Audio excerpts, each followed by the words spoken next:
Welcome, everybody, to another episode of Michigan Bros Grow Show, episode 274, the 420 special. Happy Easter. How's everybody doing tonight? Cheers. Happy 420, and then Easter if you celebrate that too. Happy Reefster.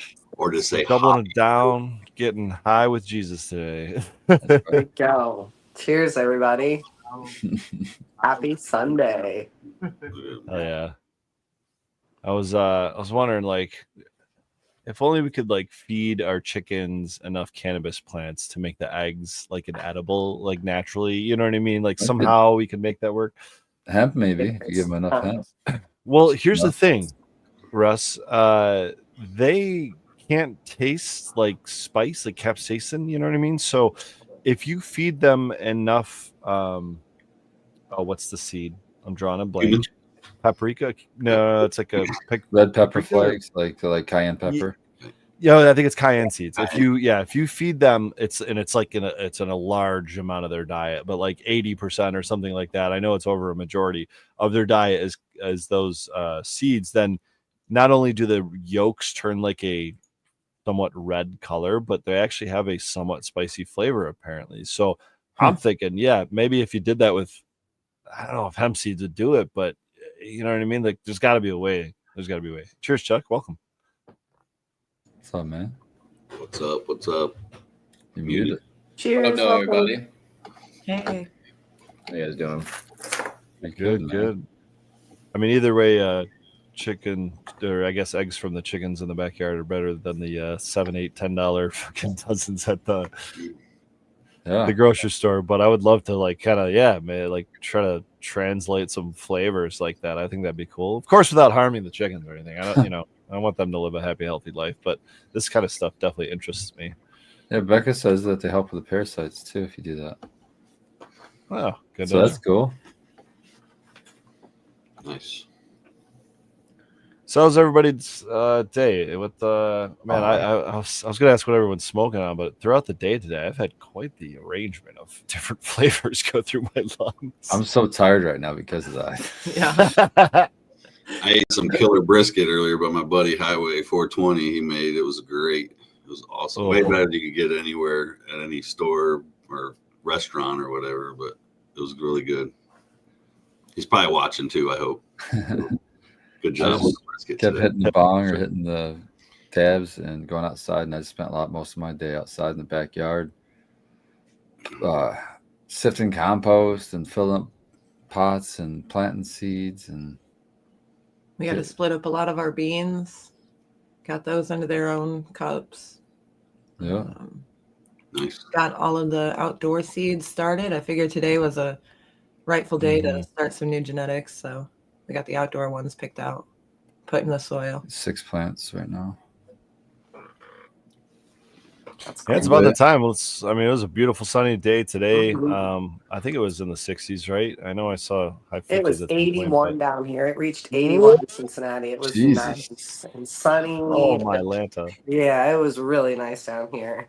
I spent it with my family collecting eggs. They put down like 300 eggs for these kids. Wow. We were all Holy over and cow. we're still missing like 18. In this economy, That's pretty good though. 18. That's it. It's a big family. So That's it's a lot of 6% people. loss. Pretty It's good. not bad. That's just tax. It's going to the government anyway. So hey, Yeah, you guys yeah. doing pretty There was good. a lot of kids though. There was like, shit. There was like 16 kids. It was a Oh, lot. they cleaned up. That's a lot Yeah, of they eggs. did. I mean, one of the boys wouldn't even let me see his bag. I was like, seriously, you're not even gonna let me have something? So my son tossed me a pack of Sour Patch Kids. He's like, "You're my." Like, that's all I wanted was Sour Patch Kids. Damn. Right? Just to get my fix. Chill, kid. Yeah. Give me Snickers. Snickers that's my jam. Yeah, that's a good I want one. to try the new Snickers with the pecans. Oh, okay. I have seen that. I haven't. I don't. I want don't to know. try it. I don't haven't get seen it Snickers out stuff though now. anywhere. So if Really? anybody sees it, let me know where to find it. It's I'll good. be your pecan The dealer. original Snickers. That's what's good. I love pecans. This is true. Every beat. They're Have awesome. you? Okay. Not saying it's better, but I would like to know your opinions, Russ, on the ice cream Snickers. The ice cream what? Snickers. Ice Primo. cream Snickers. I have no idea Not what he's talking about. Ice cream, like an ice cream Like Snickers the bar. little ice cream Snicker Oh, bar. ice cream Snickers. And it's not better than an original, but it's It's a tastes different great. thing. It's a different thing. Yeah, They it's are different, good. right? Okay, Yeah, I'm it's a glad you different said that thing for because sure, but I can eat like 4 of those. Like they're not filling. they're so A light. regular They're so Snickers light. is filling, man. That's like a damn meal. It's a good thing they come Yeah. with a gift of them when you buy them. I'll eat a whole fucking box of ice cream There you go. Snickers. That's Yeah. that's nothing. I used to live by I guess it was just a gas station, but they had like a freezer door, Oh yeah, and attached to the freezer door when you opened it was a suction cup thing with the Snickers ice cream. And it wasn't just frozen Snickers or chilled Snickers; it was the actual ice cream one. Dude, I couldn't get by without leaving there with without one of those in my mouth. Like, so in the gas station by my house, it has that set up with the regular Snickers in them, so you can just get them cold.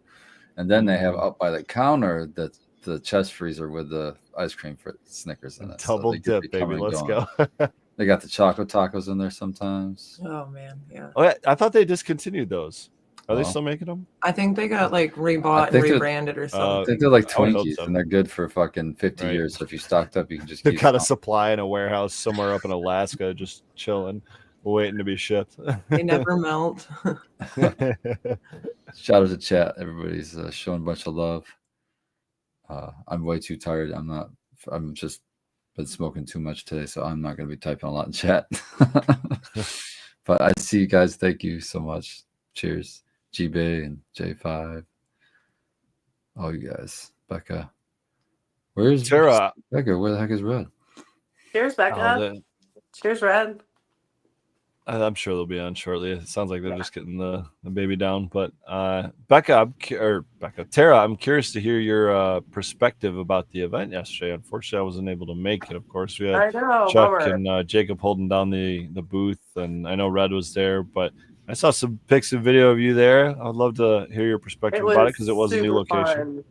It was a good day. The food was delicious. Oh, Ben's Island Grills, shout them out, man. A freaking fire. I love that Hawaiian themed food or Hawaiian inspired food. I How do you say it? The holy chicken is what I got. Oh Mhm, my gosh. mhm. It was so good.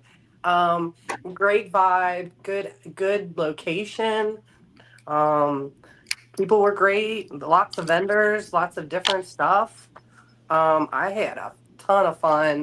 Got to sample a lot of stuff, hang out with friends, Blue Kiss. Red Center Farms killed it yesterday. Every time I looked over there, he was like 4, 5, 6 deep the whole time. Hell yeah. Yeah, it was a good time. What did they was parking managed okay and everything? How did that work out? I mean, I got there super early, so I didn't have to deal with that kind of situation. I kind of Okay. slid right in. I was curious to know how that was going to work. But I didn't hear any complaints. That was one Okay, thing. I didn't good. hear a bunch of people like saying this, any little stuff under their breath or anything.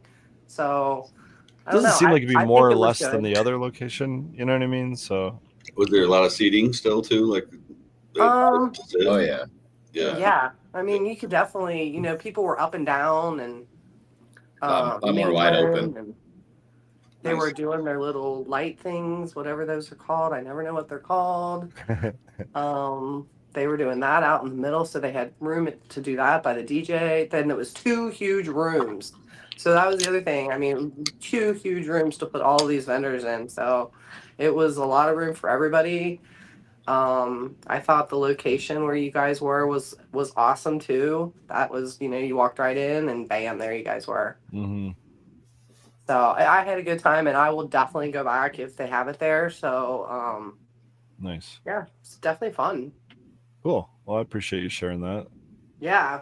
What about you, Chuck? What did you think? You were actually the one holding down the booth there. Yeah, it was all right. It was a pretty good spot. It was a decent turnout. Just a lot more open space, so everybody had more room to kind of move around and do what they wanted to do, and Harder to Shit ton of- hotbox, huh? shit ton of vendors. So, it wasn't harder. It was still smoky in there. Everybody was doing their thing. That's for Okay. It sure. was Okay. super, super smoky, honestly. Interesting. Yeah, it was a good turnout. Nice. So I appreciate it.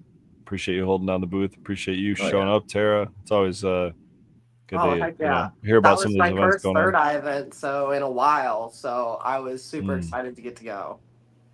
I know there's a couple events going on down in Ohio this weekend too. At least Yeah, couple I heard about. can't. I got asked to go to those two, but I passed those up because I really wanted to go to Third Eye, just because it'd been so long. So I mean, the stuff in Ohio, I feel like I'm not there yet with you all. Fair enough.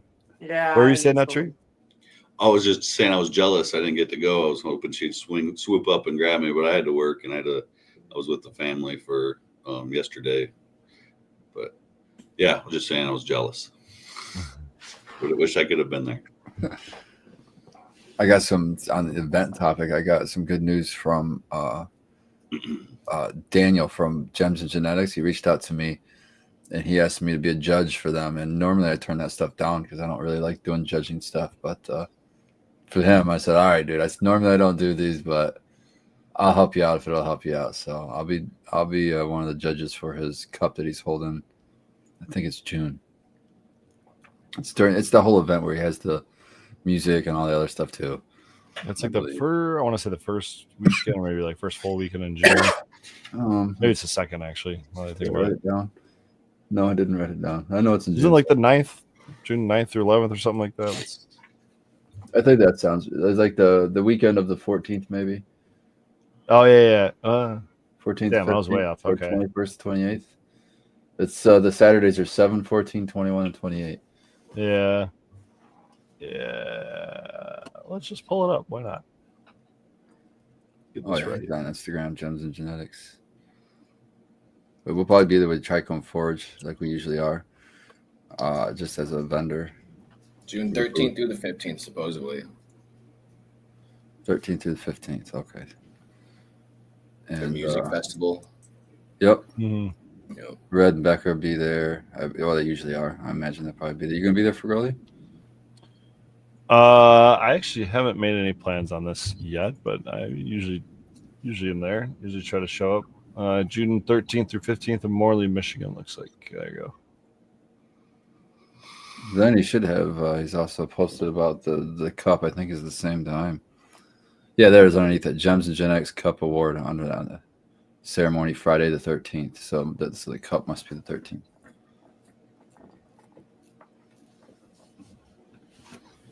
Yeah, definitely always a good time. Very cool show. Lots of music going on. Camping, multi-day festival. It's Friday, Saturday, cannabis enthusiast, music inspired.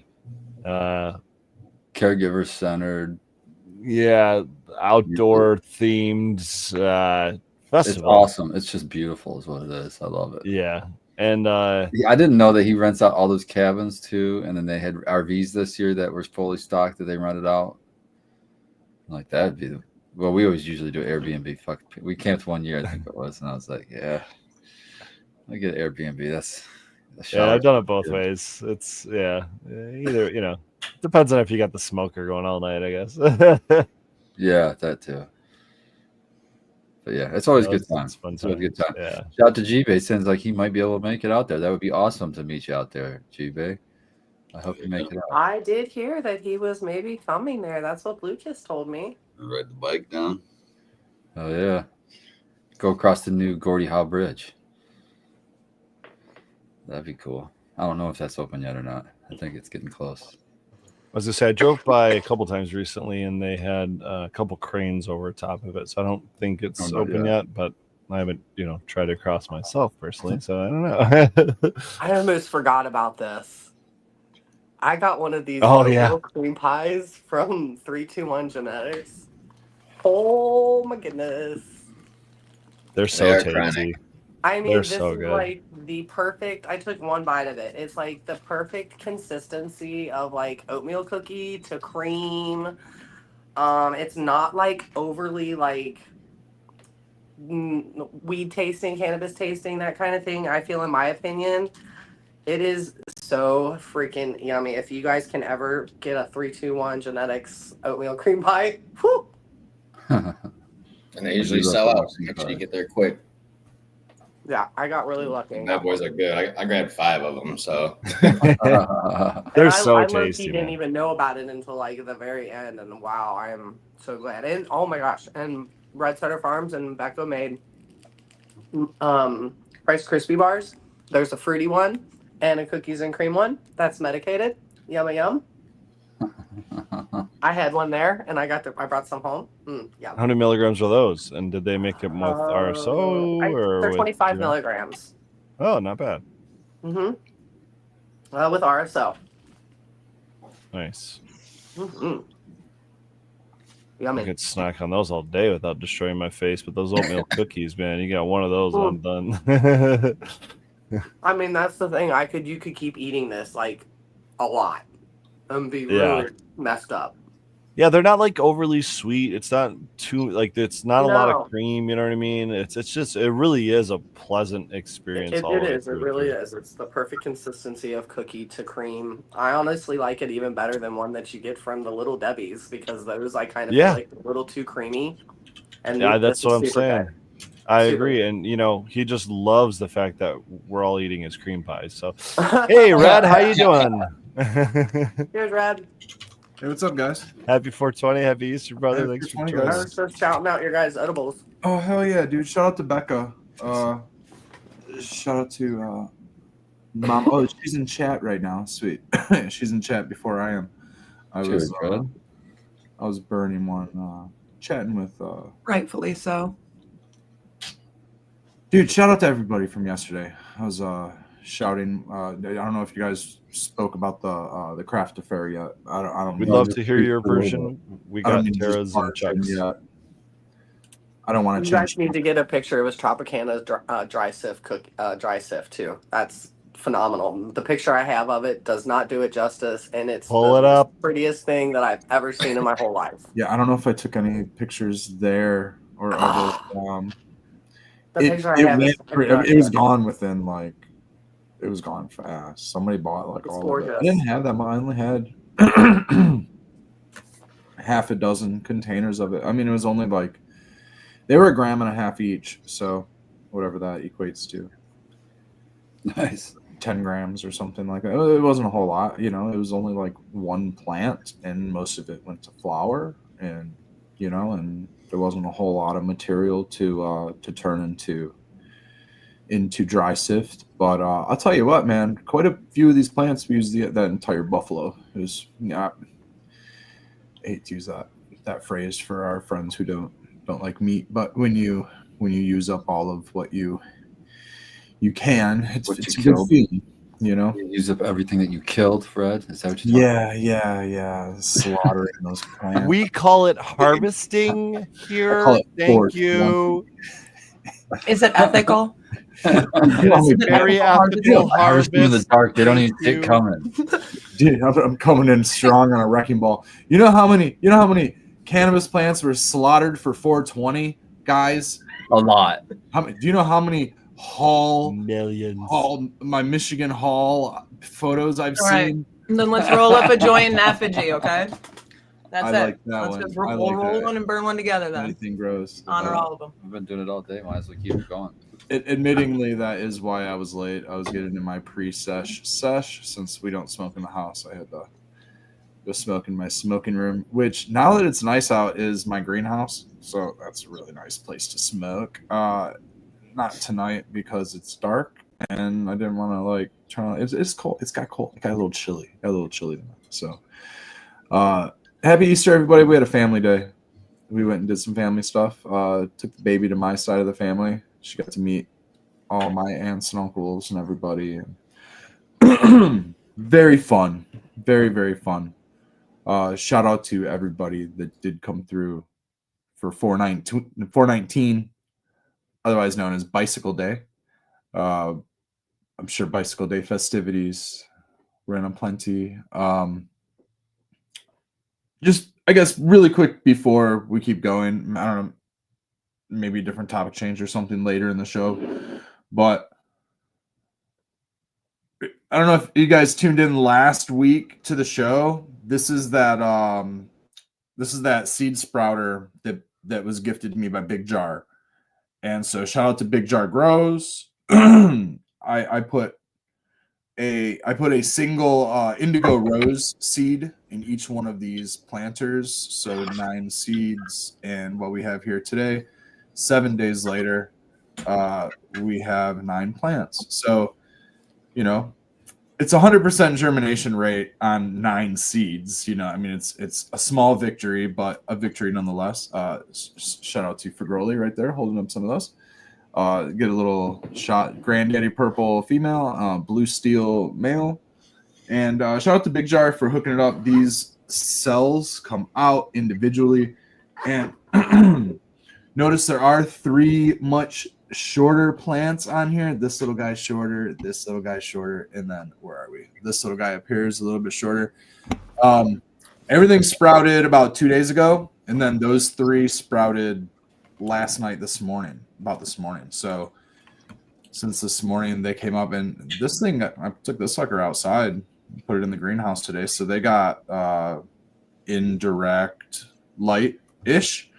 But yeah, I really like this thing. This guy, I was fucking around and actually trying to get some photography, take some like product shots, and I was like putting the lid back on it just to get product shots, and of course I didn't realize how tall that little guy was, and I may have dented and bented its stalk. So I have a Big Jar plant holding stake on there, holding that little guy up.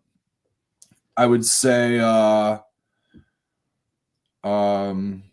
constructively, those could be another inch taller, even for a sprout. And you can see I do have a little bit of a legginess here. The T5 that these were sitting under for the last couple nights was a little bit higher. My own fault. So got a little leggy start going on right here. But these other ones, and I went and stuck them under the natural sunlight. So sometimes things are a little high over at Red Setter Farms. They're a little high. Things are a little high over here. Also, can we all agree he looks great in HD? That was I feel like I need to. That wasn't sarcasm. I'm serious. Got some resin on my camera there. That shit will get everywhere. Let me tell you what. My window down button on my car is a little sticky, and I think there's only one reason for that. Yeah, the terps will do that. Yeah. You can always blame the mod chips, of course, if it's a new truck. I mean, yeah, I snagged that thing right before that whole chip catastrophe of like 2020 or 2021 or whatever. It's like, I'm gonna probably give it a few years before I buy a new car. Just like right. Actually, I remember. No. Yeah, bro.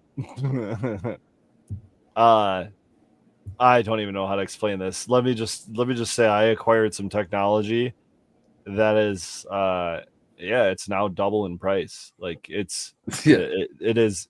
I mean, it is.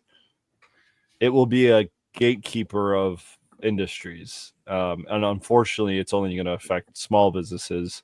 It won't, affect large corporations and then large businesses even eventually. But but they're able to pass down the cost to the customers a lot easier than like a small business who can't even necessarily afford the expense. You know what I mean? So, like for example, the technology I acquired, and we won't get into it right now, but it's something I was able to purchase a month ago. Today, I wouldn't make that investment in it to acquire it today because it is several $1,000s more, and it's almost literally double the price I paid. So it's like for anyone that wants to go acquire it now you have to weigh that cost versus benefit ratio, which is drastically different than it was a month ago. Yeah. So I could see how it directly affects small businesses. I've been involved in that for a long time, but this is the first time I've really seen. Not the first time. I actually have experienced a doubling in jar prices, and this was probably 6 years ago. I want to say. I think it may have been during, not to get political, but during Trump's first term, because I believe he raised tariffs on China then. And I remember my jar dealer, my jar and lid dealer, plug. Yeah, my glass plug from China. They sent me an email and let us know, they're in the United States, but they're just, they're basically a distributor. they let us know, there's tariffs. This stuff's going to go up. It could be 40, 70%, whatever. I think it had, eventually was essentially a double. And so I just went with different jar companies. And that's why only recently we're back to these glass jars. And that's the ones I'm talking about, because these went from something like 27 cents to 54 cents overnight. And I was like, all right, guys, I can't accept a 100% increase year over year. You know what I mean? Like, I'll accept a 10% or, something reasonable, right? But and it wasn't their fault. It was just tariffs, So that increased my costs, but that wasn't, fortunately it was minimal, talking less than $1 or whatever per jar. But that's not something I'm just going to go pass on to my customer, because as a small business, I can't afford to lose customers or eat costs. Like you got to find the balance there. And so for me to eat the costs. Yeah, or if you're going to do something drastic, you don't do it like that. You move towards it so that the industry has time to adjust. So there's not one supplier in the United States of something that when tariffs go up, they're completely out of stock for now and forever, because you're not going to get a bid over them, over, like you said, the big guys or something over them. And then they're not going to build a new factory in a day. Right. Yeah, it's going to take a decade. And the funny thing about this technology is the US made equivalent is now about a competitive price to what this Chinese technology was. I was going to ask about the jars. Actually, did you happen to find a United States manufacturer that might have been more expensive at the time, but now is a equivalent price point? Well, I definitely didn't find anybody cheaper, and I will be very transparent about the route. I don't even know if there are any aside from maybe like a Heady glass blower making them. If there's, mean, you guys remember the Calyx containers, right? Yeah, so and I don't know if those are Chinese made or if those are those American made. It's German glass, so it's German opal borosilicate glass. The cap is probably a plastic mold from China, but the glass I know came from Germany. I wonder if the caps are going through Germany, because then you'd be paying tariffs from Germany still, right? Yeah, but no, it's 10% and not 245%. It's very minimal tariffs, and it's even with China, it's only on certain things, and it's like chips and SSDs, like a lot of things got paused or whatever. But this is for sure entirely from China. I'm pretty sure both the lid and the jar. Of course, we had the more recently the Pop Vac, right? The Pop Vac jars. So that was another one that I tried. Trying to think if I had any other ones. I mean, I like those ones. This is not me, obviously, but you got all sorts of different shapes and sizes. We get the focus there. Come on, Tyco. No, Tyco Forge. That's a good one too. I like. They got Myron jars. That's another very popular one, especially among the rosin community. But I have no idea where those come from. No, I never put much thought into the glass packaging because I always just considered all glass the same. And I've only just been recently learning more about not just additives in glass, but like what makes uranium glass. Obviously there's uranium in it, right? But then the different, like red glass, like they would use different metals and things like that to make a amber glass. And there's lead in some glass and things like that. So I'm curious if there is heavy metal leaching or any of that kind of stuff to be concerned about in containers and using things like solvents. And I'm really excited for this. I know. Yeah, please, someone's got to remember who put this out there so I can pull it up and share it. But the Mylar bags. Oh, Mylar for sure, and not just plastic in general. I mean, limonene. Hold on. Known to eat through. Yeah, that's a stripping agent, practically. But okay, so someone took Mylar bags, took the just off the shelf Mylar bags, took their cannabis that was inside the Mylar bag, just squeezed it, rubbed it, put it in their pocket, that sort of thing. Took the cannabis out, put the cannabis in the microwave, microwaved it and watched the metal shards that went from the mylar into the cannabis start popping and cracking Oh, and whoa. sparking inside their microwave. Mm. Yeah. Yeah. So- Someone's so got to the tell little me who silver posted that. flaky- On Instagram. What? The little crazy. silver There's ships- metal shards in Mylar bags. Yes, because mylar isn't made out of just like silica or just plastic or just poly whatever. It's actual compressed like metals and stuff together. That's why. Yeah, it's but when so I dump dense one and out, I don't smoke-proof. see shavings come out. No, it's not like that. It's not. I mean, you wouldn't even see that on your knife, really, if you sharpen your knife, right? But there are small enough particles. I and that's definitely see big shavings on my microplastics, knife when I right? sharpen my knife. Be less aggressive. I want to go back Fuck to. no. I'm getting the job done. I want to go back His- to putting his the knife's weed like in the this now. microwave. I'm almost not surprised about the metal in the mylar, but what about the weed in the microwave? Why?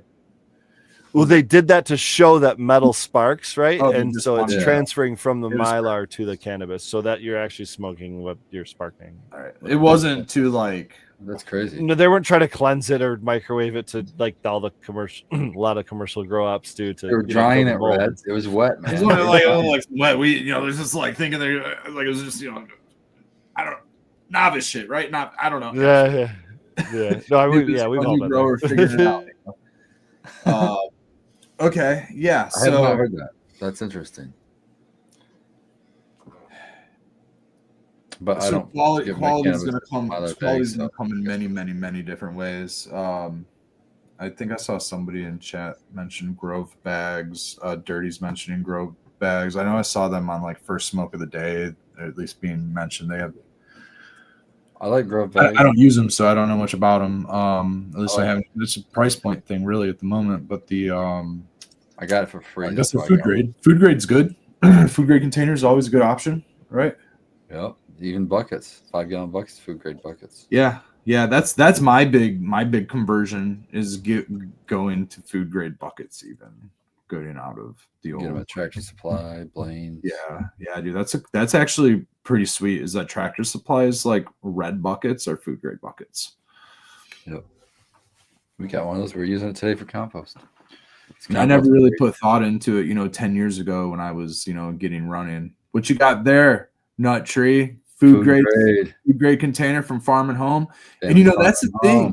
That's the thing is that it's a feed store. Those feed stores, I mean, that's their big thing is storing food, animal food, even though it's not for human consumption. I mean, they're still thankfully wanting to like take care of our animals and not put poly parts into them. Like, really, I mean, like a it stab. wasn't even on my radar 5-10 years ago at all. I was just plastic.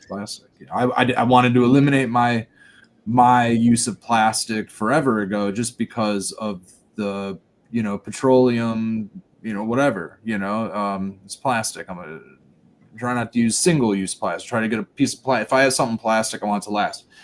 This fucking thing, it's durable. It's not your average 10-20 tray. This thing should last me a decade or more. You know what I mean? That's like something plastic. I shouldn't. I had one of those fucking trays collapse on me as I was bringing it back inside from going outside for a little bit, and I lost both varieties of my fucking They'll get lavender. holes. I'm They'll so get holes sad. in the bottom. Yup, they're so thin. They'll yeah. Oh, I was able to scrape up the other ones. They all kind of landed fine, but the lavender was so small. The sun, obviously just keeping plastic and stuff out of sun, but it breaks down. I never would have thought that it would be like the plastic particles are in our blood. My mind was on somewhere else. But I mean, we kind of were talking about a little bit in the last week's episode at the end of it, covering gardens and what to use, and and there's plastic and cardboard. There's obviously, if you try to cover your space, kill weeds with plastic, do that. I mean, there's only so much you can do. You have to physically pull shit. You got to turn shit. Grass is good. Color. All heavy mulch, and then you might be dealing with more seeds. So it's like you got to work with what you can. But thick mulching, and cultivating. That's it. It's time. It's a time thing. If you try to do anything faster at a large scale, you have to like question, you have to like add a little bit of questionable integrity, right? So if you have all the time in the world, then you can stick to your guns, but most of us don't have that, and we kind of have to, I don't necessarily want to say cut a corner, but you have to use other You have to make do with what you other got. techniques that are available, right? Sometimes that is covering things with plastic or using a plastic pot. And honestly, man, I mean, hype with fabric pots is hype with fabric pots. I mean, But fabric pots are plastic too. That's my it's favorite plastic, thing. exactly, 100%. Like, what are you talking about? You're doing it. These fucking fabric pots with big air quotes are plastic too, my friend. It's It's just already chopped up polyester. into microfibers It's for the environment. polyester. It's polyester plastic. Exactly. If you look up the actual, it's not cotton. It's not wool. It might be a 70-30. Maybe you get maybe there's a hemp product, but you're going to be paying $12 for a half-gallon pot. You know what I mean? And that's not feasible at scale, right? Not where you can get pots for $1. Well, right. So what you have is that's where you have commodity pricing, and then you have, I don't know if you want to call it craft pricing or whatever, quality pricing. Most things are put at commodity. It's how things become commodities. It's almost like a snowball, a commodity snowball.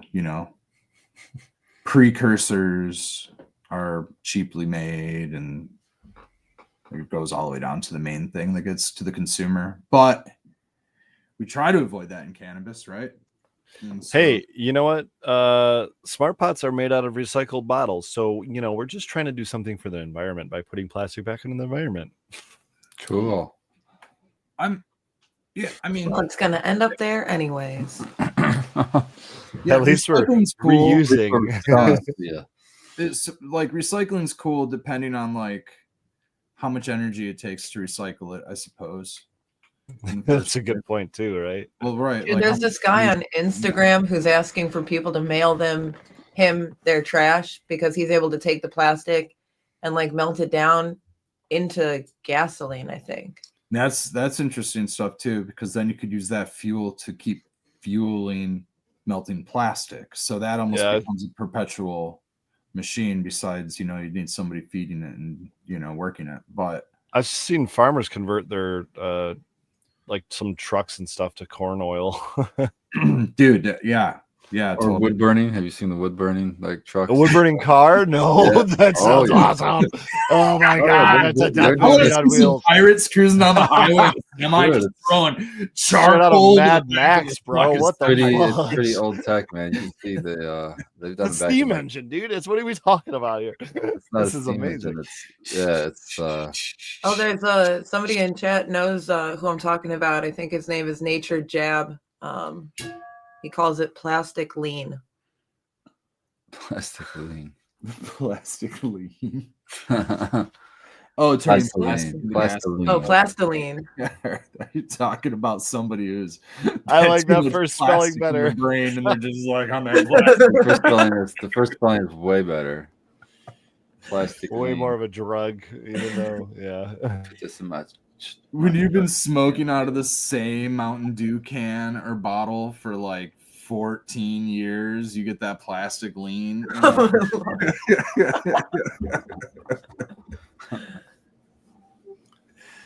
Yikes. Yikes. Hey Tara, I got something for you. Yikes. Okay.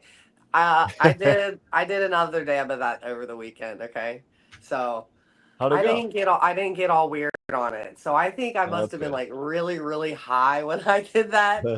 And it just kind of grabbed me by the boo boo because I did a dab of it this weekend and it didn't do that to me. And it's super good. So that's why I didn't want to like give up on it. I went in for another dab of it. So Well, it's good great. for you. I mean, taking Yeah. second chances. That's what it's all about. You Yeah. got to try everything twice in life. I'm not a Not bitch. just once, but twice. Not everything. Yeah, almost. Definitely good. So for Goalie, I also heard the same thing about the Mylar bags, and I found your source. It is First Smoke of the Day is where we heard that from. I just First smoke of the day. 6 days ago they had it in an episode Sounds about right. Is that on Instagram? They got a Was clip that the or Grove Bags episode? Bag episode. A minute 8 into the That's episode, nice. he starts talking about it, or hour 8 into the. 1 hour, 8 minutes. All right, but the only issue is it's somebody who's selling a product telling a Yeah, story about that's another true. product. And they might be talking about like Chinese, different types of. Certainly, they're talking about a low quality different, product. yeah, different Mylar bags. I'm sure. Yeah. It's only the Mylar bag in the weed that you go buy at the fucking dispo. Everyone listening, it's that Mylar bag. And So you I gotta would grow be your own stud. I would be willing to guess that it's the Mylar that is like reflective and shiny. Yeah. Maybe not so much the matte black. Like I'm curious, like, all right, what So about what you do is you take the weed out of your bag, you throw the bag in the microwave, and you see what happens. Put pots and pans in the microwave? Don't do that. I'm not suggesting anything. All right. Blame or some people. Don't do that. yeah, don't do that. In fact, don't put your Mylars in the microwave to test this. This is a disclaimer. This is a company that did this. This is what is it? The thoughts and opinions reflected on this show are not to be taken seriously by those listening. Yeah, there we go. All right, I'm gonna. How do I blow this up? I just had it. Oh, come on, dude. Hold on. What a momento. I'm gonna get this bigger. What is this amateur shit? Hey, listen here, big guy. I don't know what I'm doing. Exactly what it is. That's what it is. Amateur shit, exactly. If you have higher expectations, please go watch a show with. That'll meet your expectations. Yeah, I there don't you know. go. All right, let's present. Only Smoke doesn't like the zippers. I didn't know there were zippers. He's talking about just the seal. Importance for food grade. You talked about a food grade barrier. That material's in every cannabis market in the world because it's completely compliant. That meets British Retail Consortium. That meets the toughest requirements of EU GMP and pharmaceutical standards. And what I can do is I could actually take a bud, I can rub it in a lot of those Mylar import bags. You can still do this, a lot of die cuts, and you can take that bud and you can put it in the microwave and it'll spark. And the reason that thing's sparking is because it's picking up different particles of that metallized aluminum substrate. So you're telling me when he puts that in his pocket and that thing is rubbing back and forth a little bit while they're walking or while they're moving around, even in a jacket pocket, there's a high likelihood that then you're smoking plastics. You're smoking particulate matter of the aluminum substrate, so it would be metals. We're talking about a Who goes and Thoughts? spends money on weed and jams it in their fucking Yeah, back why are we pocket? putting our bags in the The pocket? fuck are they Because talking most about? people don't have the level of respect, care, and desire for craft that we do, Spartan. No, man, everybody's wearing Oh, skinny no. jeans, dude. There's just you cannot Hey, fit you a can speak for lighter, a yourself, phone, friend. a keys, and a bag of Mylar in your jeans. It's not. Just, Why do I gotta That's fucking? what I'm saying. Why do I gotta hide it all? I go skipping out. I go. That's what I'm talking. Look Look, Nut Tree's waving at me. cars. He's like, I will fucking Toss that bad Mylars boy in your my backpack pocket. and go. Or you could skip out of the fucking place. Said, "I bought weed, motherfucker. I'm in America," and then fucking get your card America. right away. You can do that too. You don't have to fucking smash it. God damn. Yeah, I've seen a lot of nugs come out of Mylar bags that were like, oh, that was sat on, or they'll squish between a couple books or a laptop and so it's just like flat on two sides, I'm from It's a like home grower, almost so I don't have 2D. to smoke weed like that. Neither do thank God. Yeah. Mhm. You always see. I've always had the opposite in a Mylar where the weed sticks to the inside of the bag. I don't get the bag sticking to the weed. Like you pull the smashed bud out and you're like, it just looks like, like it has like the print of the bud in the bag, What the fuck? Like you peel off trichome a Swiss imprint. cake roll and it kind of leaves a little bit on the Yeah, wrapper. it's kind of like a thumbprint, kind of like a little chalk drawing of your bud just chilling. That's there. what I was saying. Yeah, the chalk drawing. That's Swiss gross. cake roll. Yeah, I mean, it's true though. I think we'd all prefer glass jars. It's just one of those things where it's like it takes up a lot of space, and when it's empty, you can reuse it. Just like you probably can the bags too, I guess. But it's taking up a lot of space until you reuse it, So I know a lot of people have even with these concentrate jars, right? They have like boxes, they have collections of them, right? And it's like, what do you do with them? Technically, I think a lot of them are probably recyclable, but I repurpose mine. Yeah. I clean them up and take them to Trichome Forge and say, fill them up. Yeah, I don't even clean them up. I just keep adding more in there. You know what I mean? Like Chuck threw 2 different rosin flavors and 1 jar of BHO that we had, so I could take some home of some Pelly and some what was it, sour grapes that we got. Both gone all the way. Good. By the way, yeah, it was very tasty. It was Yeah, interesting. that was tasty. Super like candy grape up front, But gassy. but Big League yeah, Chew. and then just Big League Chew, Big buddy. League Chew up front, and then but just that funk, that sour funk on the finish. And it was good. what was the other one we tried today? It was Rainbow Monk. That reminded Rainbow me Monk. a lot. Yeah, that reminded me on the finish of the Yes, sour of that sour grapes. I did some running around with a buddy today, hit up some dispos and checked out some shit. So this was North Coast, seen Rainbow Monk, and I had to try it. So Show them the packaging, because this Is is that very flour? interesting to me, guys. No, it's concentrate. It looks Concentrate. so pull it up, Oh, Chuck, alright. if you don't mind. It's Oh, like it what's looks like a that? little ice cream cup or something. Yeah, right? that's what I was thinking. But It's then like, you open it. Cool. you got But a look little what's gel pack inside. of it. did it come with a toy? It's Oh. a 5-way gel pack, so that when you pull it out of the cooler, it's still got like a little, ability to keep it cold. Oh, That's cool. Every single jar has that in it. dude. I'm like, that's kind of impressive, actually. That It's really not- is. garbage It's a lot of can, so. packaging, but wow, that's and yeah, the dispensary keeps it in a cooler. They keep Yep, it in stays the in the fridge. refrigerator. Yep.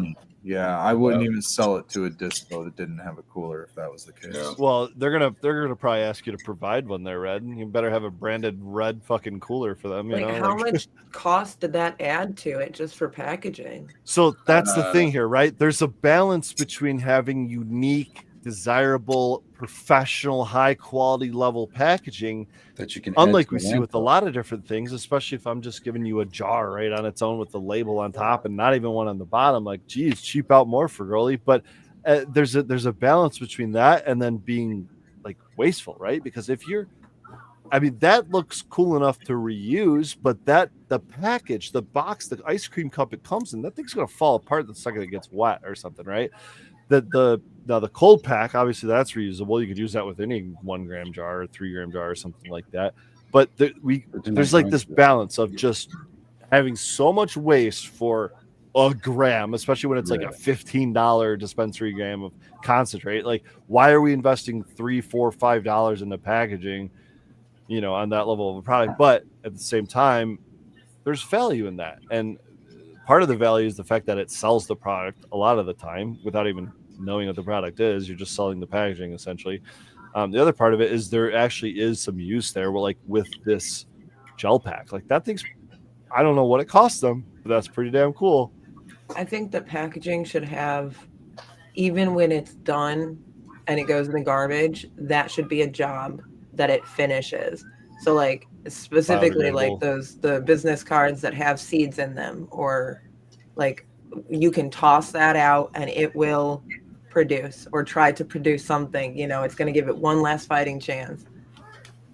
And I wish that more companies had stuff like that, because you could make a reusable box. You could make that out of some type of a wild There you seed. go. There's one right there, right? It's craft Dude, cut I up paper, hate- right? I I assume hate- that's biodegradable. It's commodity pricing, man. It's trying to just, do everything as cheap as possible. Like you said, if they have seed business cards, I'm sure they're not cheap. So those of us that want to be cheap that aren't using them, I guess. Well, I mean, have you I guys just mean like even when it comes to like the packaging that Chuck just had, you can still turn that into a way to, like that can Yeah. have seeds Well, like You're saying. I'm a terrible pack rat, and that's something that I would keep. Would be Who, you? yeah. I would like want Where's to grow. Becca? It's actually Oh, not. I love it. Who, you? I love it. I'm trying to get in here. No, I'm sure like I would try to grow a plant in that little. It'd start a plant. It would be able to grow some. It's a paper container, right? It might fall apart, but I could start. I could start a plant. I could up pot one of these seedlings into that little ice cream container. I would definitely try to reuse it for something, I'm sure, for a while until it did fall apart at That's least. us Yeah. growers. The average person going to a dispo and grab one of those, they're gonna toss it. Just No, the average probably straight person, up toss it. average person's not buying that. They're buying the cheapest fucking thing they can find in there. That's the average person. That's probably true too. People know what Oh. they're doing. They go and buy shit like that. Can't barely see. Like if you're in a storefront or something, I definitely see the. Hi Here's guys. Becca. What's up, Becca? That There's baby a- took so long to put to bed tonight. Always do. You got another one sitting right next to you still. Becca's here and I'm over here fucking racking like the differences like between shipping Mylar bags and boxes of jars. You know what I mean? I'm sorry. Let's let Becca check in real quick. There's a whole rabbit hole of stuff going on in my head. You guys got me thinking. Clearly. But like if you had a storefront or something, having jars, it's not going to weigh your storefront down. Oh, Obviously. bro, just I know that on the Yeah. grower side, if you were packaging and then sending that to Dispo, jars just storage alone was a fucking bitch because they're obviously bigger. You know, imagine Way more 100 packs of Mylar packs. They take up this much space. I mean, That's one jar. like on our thing, we're doing vending in a farmer's market, right? But And you can only bring so many, you can only carry so many jars yeah, with you to something like that. Of weed? Of anything, of just anything, it becomes a point where it just for the sake of commerce, you know what I mean? You almost have to Jars are so intimidating because of their lids. I have not approached canning because what the fuck with the lids? You can't reuse them. You can't. How do you know when one is used? What? Oh, I reuse lids if they're not being. I reuse lids for weed and stuff like that. I don't reuse lids if I'm canning. That's specifically. because apparently it's a no-no. Well, that's because bacteria will. The rings you can reuse, but But not the lids. Yeah, it's because it's wax, Really seal up. and it just it's Yeah. It's it contamination it's sealed issue. to that specific lid and to that Because specific. it's like a wax. Yeah. So here, It's, yeah. That red rim. Yeah. I've never examined a mason jar lid. We're gonna go Oh, a little yeah. educational Little here. ring here. It's Yeah. it's like a rubbery wax. It's probably more like rubber or plastic nowadays, but in the good old Yeah, days. and if you get stuff at the store and you don't got that pop on, and it's just, even, you gotta make sure you get that pop when you crack it. Otherwise, don't get it. In all honesty, people reuse these. I mean, Oh yeah, I reuse them for weed. people reuse them with canning. If I can, I'll try. You have a greater chance of that. They'll wear down. You know what I mean? You'll wear it away. It'll form to a jar, and then you won't, trying to form it to another jar, you won't get the proper airlock. I'm afraid every time I can that I'm gonna mess something up, but I haven't yet. So you just have to. I mean, But there's a here's lot. the thing, I'm just there's a lot of, intimidated by it. So I'm like, all right, I'll approach it next season. there's a lot of no-nos with canning. You know what I mean? Because it's canned.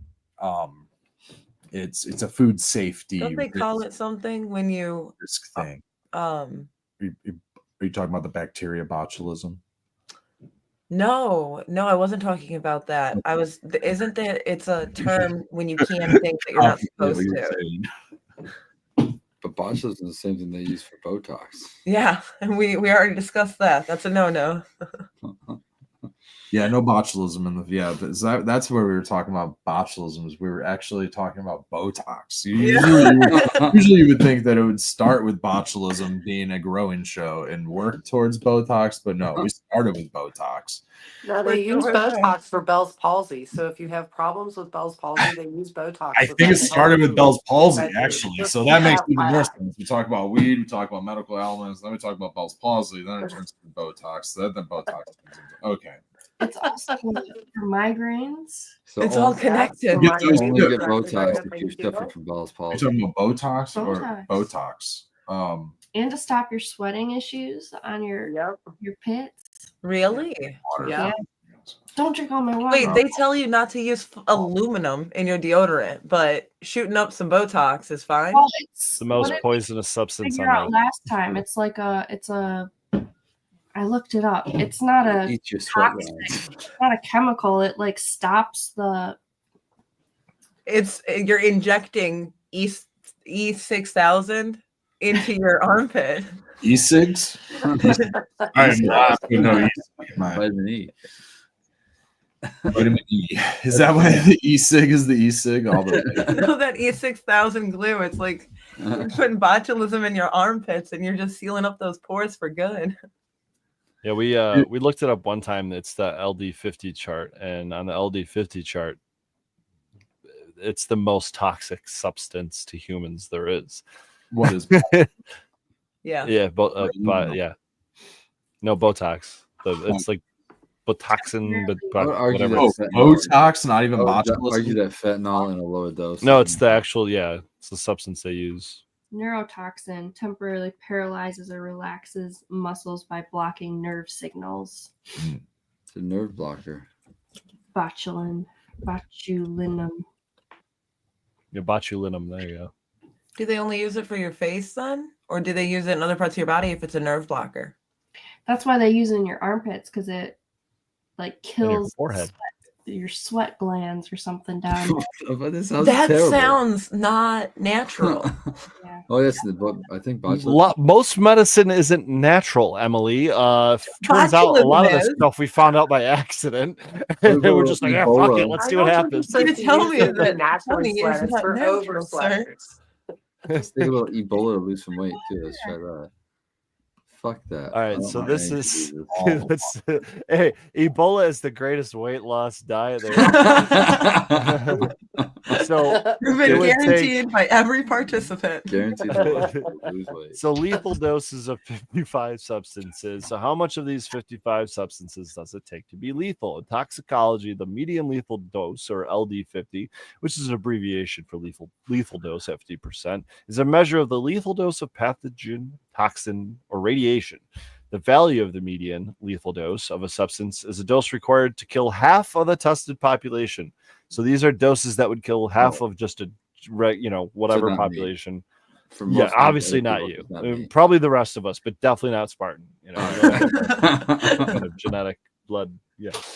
So water, obviously, it's going to take 90 grams per kilogram. So say you're 100 kilograms, it's going to take 9,000 grams of water or something like that to kill you at once. Drink that in one drink, easy. Yeah, I know. Yeah, and your gasoline, he can handle a lot of gasoline too, and it goes down to ethanol Gasoline and- sounds terrible. Oh, it's that. This is not the full photo. Hold on, guys. Is cannabis or LSD on this list? I haven't seen. Yep, it's fentanyl all on either. here. It's Oh, all wow, on here. tiny. It's gonna be Hold like on. a fucking Shit. microgram. Only 50 cups of coffee. You gotta chill. Well, I was like, I'll feel that after 3. What are you talking Oh my about? god, you've been in the bathroom so many fucking times. What's the point? 50 I cups mean, of is that coffee, just that's regular brewed coffee, change of order. pour over brewed coffee? Yeah, standard coffee is 80 milligrams per cup, I think, something like that. Eggplant. All right, so go back. Yeah, you got vitamin C, lactose. Kimberly. Keep going down. Solanine, which is the component of. Wait a egg minute. plants. 1,000. I call bullshit. 1,270 milligrams of THC is Per gonna- kilogram, and a Okay. kilogram is Per more kilogram. than a pound. Okay, that's fair. Yeah. A kilogram is like 2. So I still don't think it's gonna kill you. again, say you're a 100 kilogram person, which I think think That's like 220-pound person. Yeah. Okay. So like, take me, like a pretty good sized dude, right? It's gonna take 127,000 milligrams of THC to kill me. Okay, and I'm not. Let's willing do to it for try that or science. test But why that, does it say it but takes no, more? no. It says it takes less CBD than it does THC. Like THC will, you could tolerate Convert more that to than grams. CBD. Convert Look right that. next to it. CBD is Grams less. is right below it. So CBD is more toxic than THC. What the fuck? Yeah, which I don't know. That's not That's what I'm surprising. telling They're the next pretty person close that to each tells other. me hemp's better, I'm like, and Well, healthier for me. I'm like, no, it's more They're toxic. telling us that we need higher doses of CBD for it to Yeah. even be effective. But is that just so they can kill us faster? Yeah, they're like, well, I Maybe. told What is you. this? I told you. All right, so let's keep going Well, down. You got probably the ketamine here, 280. aspirin. There's your caffeine, so 192 milligrams per kilogram. So again, that's about 2.5 cups of coffee per kilogram. So we're talking 250 cups of coffee to kill me.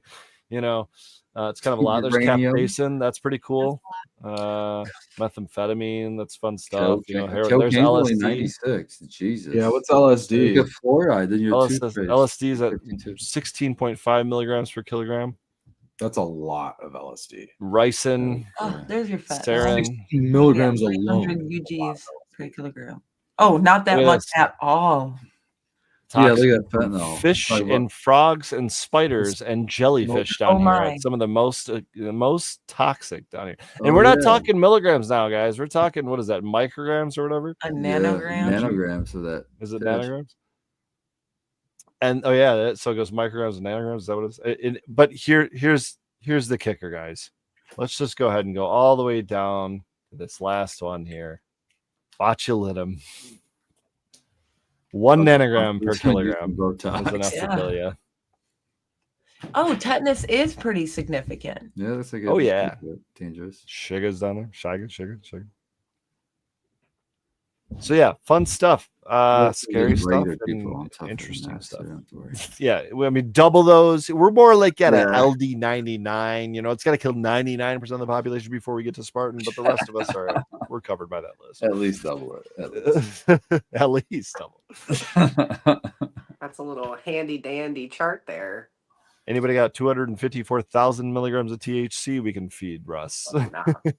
Oh, I'm sure it's somewhere. We got it in Michigan for sure. We can get it together. We could We can just get try it to together. pull all of ours together, see what we come up with, and go I would dump it on sleep his for- doorstep. You could try it. Well, I mean, 257,000 milligrams is only 257 grams of pure THC. And if it's at 65%, we're talking less than 500 grams, guys. We could put that together real quick. Yeah, were there any like research chemicals on that? Was 25I on that by chance? I don't see any research chemicals. Nicotine, fentanyl, heroin, LSD, arsenic, vitamin D3, DDT, which is an insecticide, bisoprolol, which is a beta blocker, sodium nitrate, which is curing meats. I don't see anything about tough stuff. I wonder if we're able to pull up a 25I. Okay, so it's kind of a topic I want to get on because the conversation I was having with somebody from Third Eye.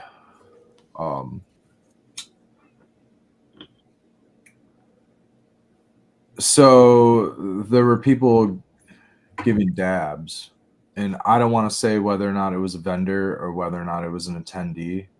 I don't know. I don't know any of the. At this point, this is speculation. At this point, there's speculation. Now, yesterday was bicycle day, and I'm all about a bicycle ride. I'm all about celebration of bicycle day. I'm all about somebody riding 10 bicycles. Maybe that's a bicycle made for 10. Down the boardwalk. 2 10 bicycles, whatever, right? I don't care how many bicycles you take. But when you're talking about LD50s, okay, and you're talking about research chemicals, I could go for 10 bicycle rides and be totally fine. I could go on 2 bicycle rides of 25 INBOME, let's just say if I went on 10 bicycle rides of 25I NBOME, it would put me in cardiac arrest. Even though 25I NBOME could fit on blotter paper just like LSD could. Okay, I'm trying not to be too eccentric with what I'm talking about. Okay, bicycle rides. Bicycle Day is Albert Hoffman's day of taking a 200 microgram dose of LSD. I think 1942, something like that. And so that April 19th is known as Bicycle Day. And so it's basically a discovery of LSD's effects day. Some people go on what's, metaphorically a bicycle ride. Okay. When I say 10 bicycle rides, I'm referring to like a 10 strip or something like that. Now, take a 10 strip of LSD. Somebody who has a tolerance to that could potentially, that's a heavy ride for most people. You're talking thousands of micrograms. Again, yes, I do, Ethan. This is what we call Ramblin' Reds moment. Getting into the late sesh part here. And so what you end up having is the LD50, which you saw for LSD, is pretty high, 1.5 sheets per kilogram. It's a lot. So How much is a kilogram? It's like 2 pounds or something like that. 2.2 pounds, I think. And so if you look the LD50 for a research chemical that can be substituted as LSD, it can fit on, the way I'm saying it can fit on blotter paper because it can be substituted as LSD. Some people go, hey, this is acid, and it's not LSD chemical. It's 25I NBOME research chemical. The LD50 for that is like way lower than LSD. Like people were known to go into cardiac arrest for just taking like 5 to 7 hits of that stuff. So if you accidentally give somebody, not accidentally or even intentionally, under the pseudonym of acid, and somebody takes it thinking it's LSD, and they're a seasoned veteran and they take a 10 strip or something like that, well, they might be getting an RC with a potentially high threshold for toxicity, low threshold for toxicity, high barrier for, death, things like that.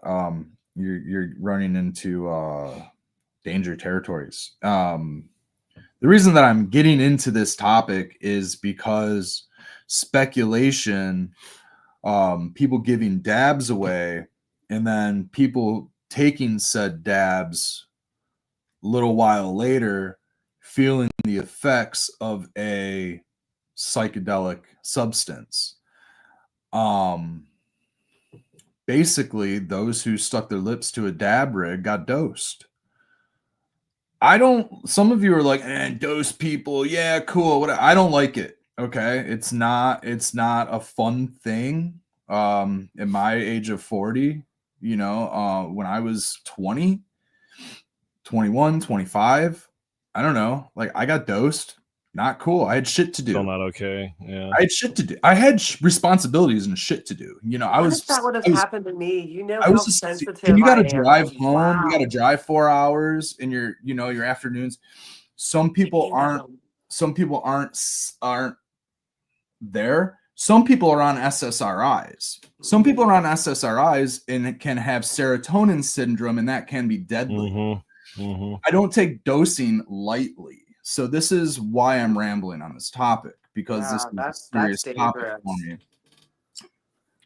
It was, to be fair, I don't think this is intentional. I mean, I wasn't there, so I'm only hearing this now, but this doesn't seem like it was a situation where someone was trying to go around dosing people, right? It was just a side effect that was unforeseen, probably. It sounds like multiple people who took dabs off this dab rig had the same effects. Wow, I'm so glad I did not sample dabs like that this time. Wow, I don't know what it was because normally I do. You guys know me. And now I'm not trying to scare people away from it. No, but man, you know how sensitive I am. That would have fucked me up so bad. I'd have been, oh my God, in a strange place. Oh my goodness sake. What I am trying to do though is I'm trying to call out those that are doing dosing and say that's a shitty act. That's a shitty, that's not a service. Let people know. Say, hey, dude, you want to have some fun? Here's give 'em the something option. that's in a different package. It's not available to everybody else. Drop. Here, let me hook you up with a couple tickets to ride. You know what I mean? If you want to give the gift, you know what I mean? I'm wearing tie-dye. I'm all about giving the gift. You know what I mean? Give it responsibly, and just, you know, doing things like that against somebody's knowledge is up there with assault. I mean, it's assault. It's assault. It's up there with battery. You know what I mean? It's mental assault. It's physical assault to a very high extent. You don't know how somebody's going to react to a psychoactive. Even if it's a microdose, you don't know how somebody's going to react to a psychoactive substance. And I'm being hypocritical in this because I've been on the other side of the thing where I thought that it was fun to give somebody a dose. And I was like, hey, and I was young. I was like 20 or something. And one of my friends that had moved away that I would always like take mushrooms with and stuff like that had come home for a weekend. And I was like, dude, you got to try this shit. And it was salvia.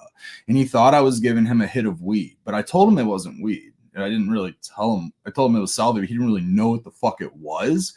And he just hit it. I didn't describe anything. I didn't give him a trip sit. I didn't do shit for him. I just said, here, hit this. And he hit it. And he was like, what the fuck? And he like ran out of the room. You know what I mean? Well, it's probably why you later in life were then dosed. Well, the karma, right? It's karma, of course, naturally. I had to. And it wasn't even later in life. It was within a couple of years. I was shown my mistake, you know what I mean? And that was a very huge mistake. And ever since that time that's happened to me, like I've had sketchy every scenario that, and I'm sorry, a lot of you have met me and I like won't share joints. I don't do dude, I'm to the point I might like knuckle dap. I don't shake hands. I'm a lot of people I'll hug, you know, if we're wearing clothes and stuff like. Dude, I got weird about touching. Like, will you hug me if I'm not wearing clothes? Wait a minute. Why do we throw in the caveat if we're wearing clothes? Yeah, I know you guys aren't like. I know you guys don't have like a bunch of vials in your pockets. You know what I mean? Like, so. And if you did, you guys would be like, "Hey, Red, I got a bunch of vials in my pocket." You know what I mean? Like, you wouldn't be like putting it on something and like putting it on me, you know what I mean? So like I mean, I've sat I've sat there minding my business at a show and some dude comes, slides over and he's like, what's up, man? And you just mind your business for a minute and have a conversation, and come to find out that this dude knows this dude who's, you know, they used to go around squirting squirt guns of LSD around at festivals because it's fun. You just hear these stories, you know what I mean? And it's like, that shit happened. People think it's fun.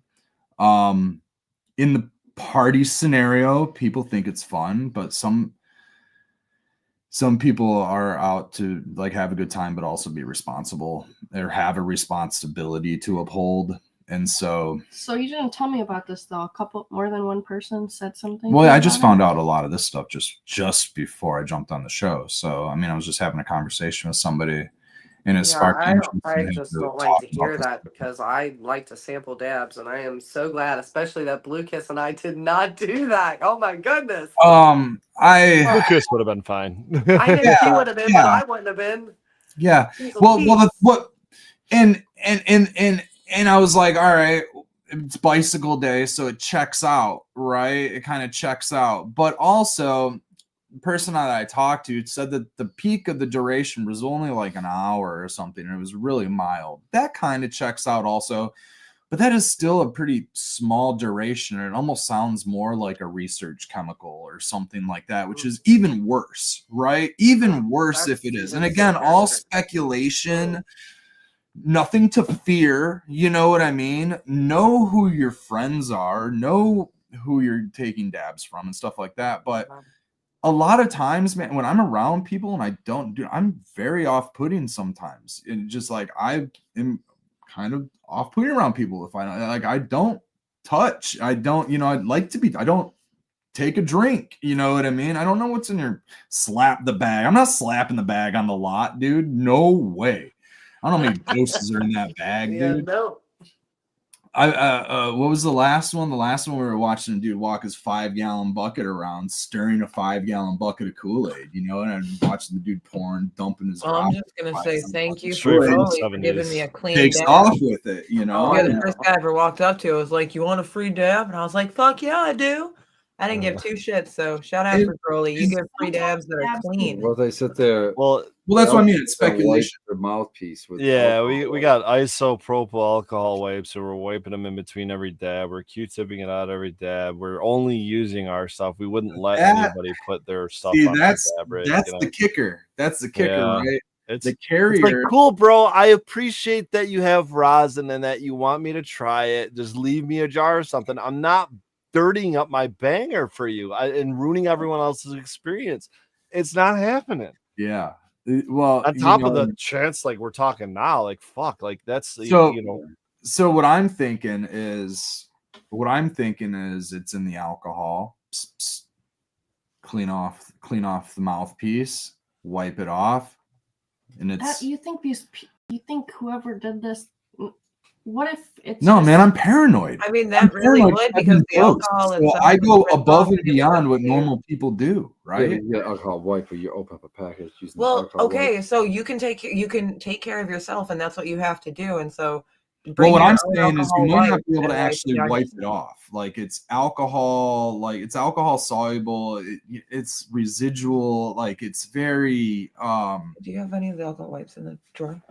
and like so it Do you want to carries. go to somebody's rig? Go up with one of these, your own alcohol wipes, and wipe it off yourself. I feel like you should be allowed to do that, or else don't take a fucking rip off the rig. Well, yeah, you can. What I'm saying is you might not be able to wipe it all off. Oh, Like No, wipe it's- the drugs off. Is what he's it's- saying. Like that it- could be in the it water. It could be in the itself- rig still. Like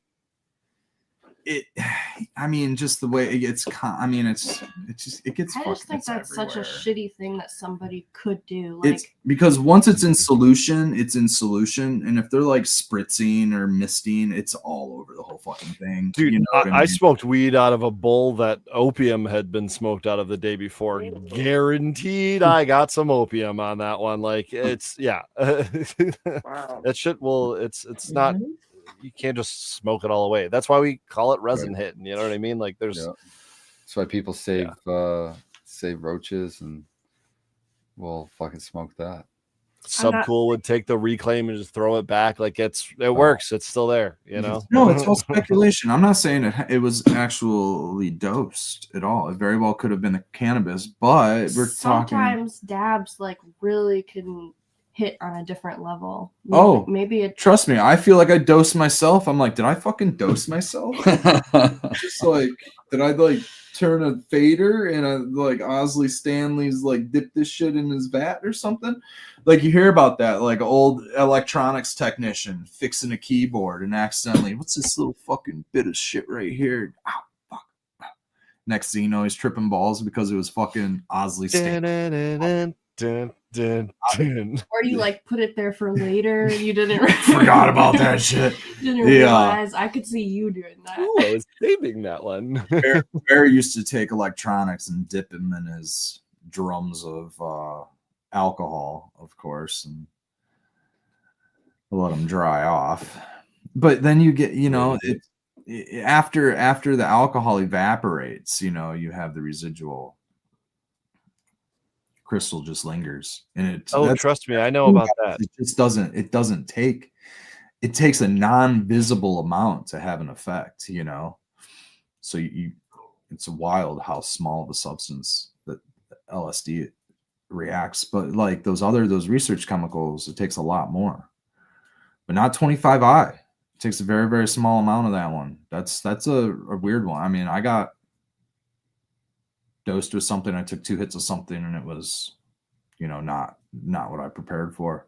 The more I think about it, the reason why I think I passed on doing those dabs is because I'm thinking about it now. You've got me thinking. So I'm like going over my head now. I mean, I think because they didn't have a cleaning station at the one place that I'm thinking of, because there was a couple different places doing dabs. Again, I don't know the story. I don't know if it was a vendor or if it was But- somebody there or whatever. Yeah, that's I think why I didn't do things is because it was not like a clean thing. Like Fergoli always has like a very clean environment. Everything is very, I don't know, it's almost like surgical. I feel like with the stuff, I don't know if it's the white or what, but It's fair, Tara. Yeah. I don't know. I feel like he's very clean. I get the very medicinal from him, and that's why I felt safe always doing stuff. And he always had ISO, Q-tips, and I did not see that at this weekend. So I will just say that much is what I do remember. And there was a lot of personal pieces being used, whereas like Fergoli's got one like designated piece that gets cleaned repeatedly, and the e-nail's hooked up, and so it's constantly burning. I don't know. I just, yeah. It just makes me think that I'm, sometimes you got to think and be more safe. Oh, It's okay to have yeah. high standards. Yeah. Tara, because I think that's what I would call what you're looking for. Yeah, And yeah. that's okay. You're inhaling something into your lungs. It could be Yeah. way worse, so it's like it's okay to kind of look after yourself in that regard. 100%. And a lot of times definitely look after myself way more now, though. I find myself doing like if I'm gonna share a doobie with somebody, I'll like hit my fingers and hold the doobie. So I'll like hold the doobie and I'll hit it almost like roach clip. I'll hit my fingers like roach clips almost. Yeah. Where I won't make contact. Dude, on it. I have such a hard time smoking somebody else's weed, and I love it. I want free weed. I want anybody hand me it. Of course, let's go. But I have such a hard time smoking it now because my dad told me one of his friends that he's known for years and years, and he smoked with him and smoked down and all that. And he's been an organic grower. My dad grows salts and stuff. And so his friend was always organic, and he'd always say, oh, it's so much better. And so my dad was over there one time helping him fix up something down with his grow. And he had it boxed off, like, roomed off and closed door system kind of a thing. You had to walk into the room and it was closed up. But outside of the room, my dad's like, yo, this stuff hanging down, that's asbestos. And he's like, oh, no, that's not. Yeah, it might be, but it's fine. Come on, just walk over this way. And my dad's like, you're walking in a basement with asbestos and then going into your grow and working and now calling it organic. And so it's like, that's terrifying. Like, he had no idea that it was an issue. He was like, yeah, I grow organic. And it's like, no, there's a bigger problem here called intelligence. But also, it's you don't know who you're smoking, what you're smoking. It's terrifying. So, especially if you don't like have some sort of like relationship with the person or friends, whoever it is. Talking through everyone's processes so much. Like, I am cool smoking everybody hears stuff, right. But if you have the no argument idea for legalization. Yeah, there's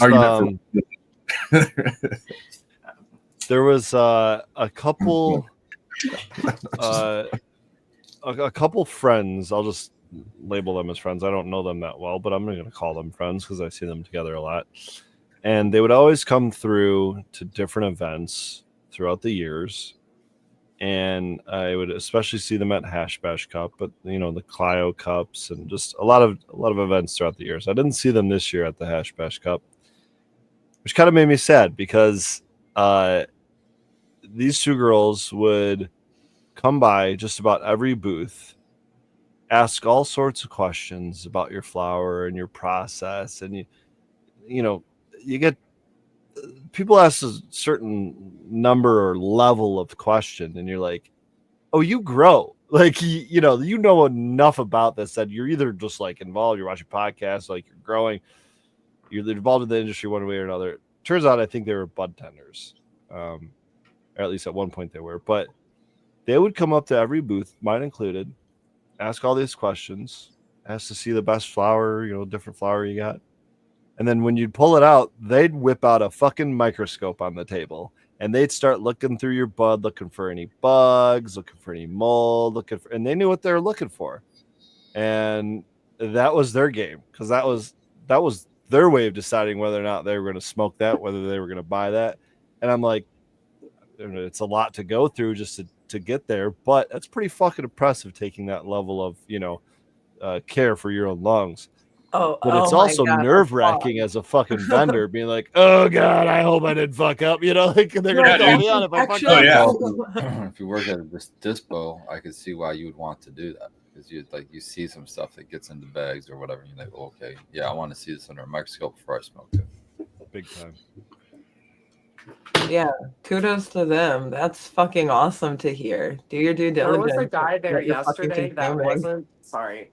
There was a guy there yesterday that wasn't to that level, but he had his little flashlight out and Oh, yeah, you yeah, know what yeah. I'm talking about. He Yeah. immediately had it clicking on the raspberry sorbet, and I was like, "What in the world is going on right now?" Shout out to that dude. Seriously. Shout out Yeah. to that dude. Shout out to that dude. Yeah, Come on through again, man. come through again. Yeah, that was awesome. I loved it. That was so fun watching that. Yeah, when somebody actually can like have a conversation and you're not trying to teach them what they're looking at, it's completely different. Oh, he was for real, and he knew what he wanted. Hell yeah. Hell yeah. At the same time, though, getting to teach somebody what you should look for is in its own really rewarding. Like, It hey, is. don't just settle for that. It's a huge conversation, so it's just like Mhm. Yeah, it's kind of never ending. That's why we're still Matching- doing this podcast, right? or you're matching what level the consumer's at in their knowledge, just at least to try to, talk to them where they're at and maybe throw in a couple new things, but not completely overwhelm, because Yeah, it's a whole can of worms. figuring out what's gonna stick. And you have to it's kind of like this too, where you almost. So one thing, if we're just hanging out, right, and we're just buddies, but if you're talking about like a client or consumer or a customer or something like that you want to do business with, you also have to try to not offend at all, right? So when you're discussing or talking, you have to make sure to not downgrade or downplay their tastes, no matter how piss poor they may be.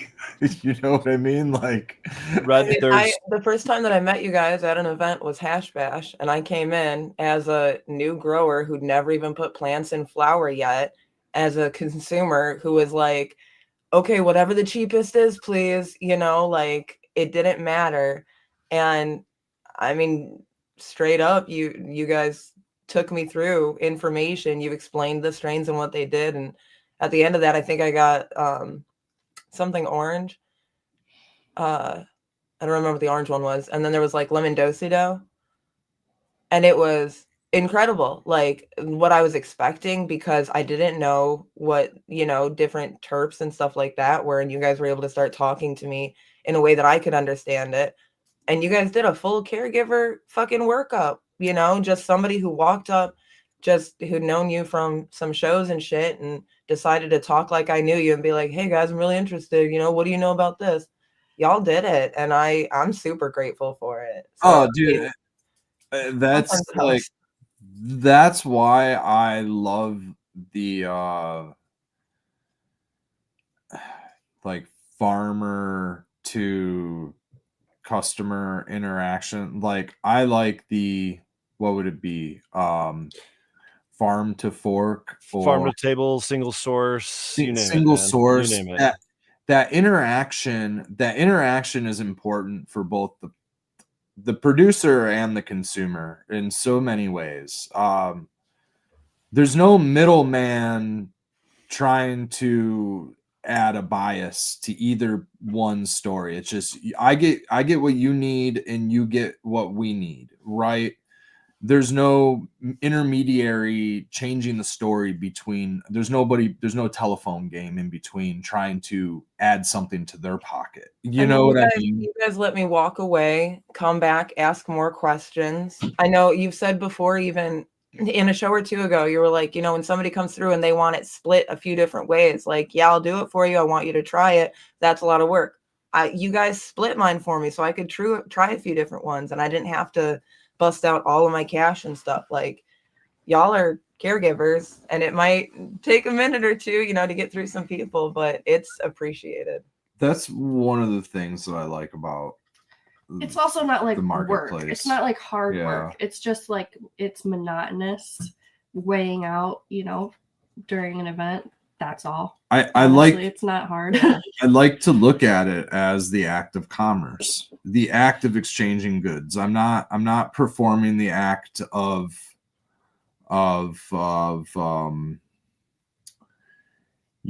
pillaging cannabis for all it's worth.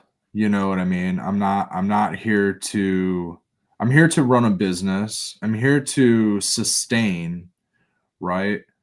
But I'm not trying to like make a commodity out of anything. I'm not trying to, I'm not even trying to make a commodity out of my time, right? Like I would be brushing you along and just commoditizing my time. If I was looking at it as an hourly wage, I would say I'm taking too much. Are you leaving, Chuck? Peacing out, dude. No, we just No, we're Waving at Emily over there. She was peeping over. Peekaboo. Nah. Extort. There we go. I'm not trying to extort the cannabis plant or your time or anything like that, right? I find that what ends up happening is you try to fit your time and cannabis into a spreadsheet. There's nothing wrong with spreadsheets. There's nothing wrong with being organized. But taking the sentient medicinal being of cannabis and applying it to capitalism as not capitalism as a standard of economy, but capitalism as a standard of extortion and commodification. That is something that I don't want to bring to the table. no, and that it doesn't feel like that. And like with Becca, like you said, it just is monotonous, and I like totally get that. I just want you guys to know, like every now and again, somebody is hopefully going to get something hella out of it, and so I'm just saying thank you for taking that time. That's totally the idea. That's why I love doing farmers markets of all kinds, being face to face with people who are consuming our products, what we're putting into. I get to see, I get to hear their needs, right? What are you looking for as a consumer, right? What makes a product worthwhile? I don't want to hear it from an employee. I want to hear it directly from you. And so you also get to ask the questions directly to the person producing it, which I think is awesome for the consumer. It's a way of vetting your product manufacturer as a consumer, but also after you've tried my products and you see me again, you get to critique, you get to tell me how it works, how it doesn't work, how you get to ask and if you do like it, maybe you're going to try something else. You know what I mean? So you can get that from an intermediate. You can get that from somebody. I mean, you can get that from a broker in a way, but you're not going to get it from the person who's got the passion of their name behind it. Our name is behind Red Setter Farm. You know what I mean? You can tell. Yeah, even walking through a place like Third Eye, like I've been to one or two of them. I haven't been to many of them, but you can walk through and I can definitely see just the people who are there to make money, and the people who are there who are engaged in actually talking with the attendees. And then you should go to some other events because it's a lot different margin there in terms of how many people are just there to make money versus come to the Hash Bash Cup. I'm like, oh my god, it's just stand out like a sore thumb. If you're not making sales, people will pack up super early, regardless of what it means to just be there. And I'll tell you what, somebody on this panel that's like sold out and has hung out a whole day at festivals just giving away free waters without even product.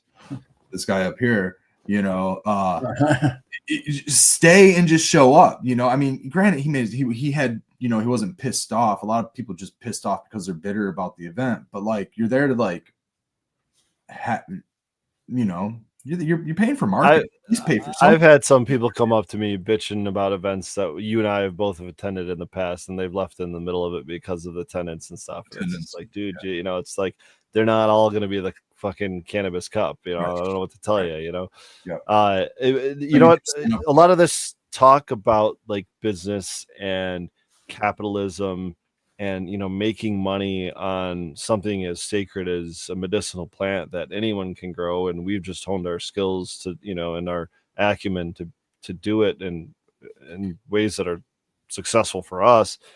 One of my favorite definitions that I learned over 15 years, or probably closer to 20 years ago now, when I was in business school, is the definition of marketing.